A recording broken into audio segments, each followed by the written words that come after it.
ఇప్పుడు సొసైటీలో ఎక్కువగా ఎదుర్కొంటున్నటువంటి సమస్య హెయిర్ ఫాల్.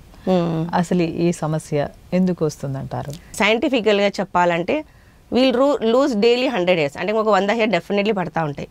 ఇప్పుడు ఒక చెట్టు ఉందనుకోండి, చెట్టుకి ఆకులు వస్తే రాలిపోతాయి. హెయిర్ కూడా అంతే, చాలా వరకు రెగ్యులర్లీ మనకు కొంచెం హెయిర్ ఫాల్ ఉంటుంది. సో డైలీ 100 hair రావడం ఇస్ కామన్. అంటే హెయిర్కి ఒక సైకిల్ ఉంటుంది, అనాజన్ ఫేజ్, క్యాటాజన్ ఫేజ్, టెలోజన్ ఫేమ్. అంటే ఎట్లా మనం అవుతాం కదా ఓల్డ్, యంగ్, అడల్ట్, మరి రాలిపోవడం. సో హెయిర్ హ్యాజ్ ఆల్సో ఎక్ సైకిల్.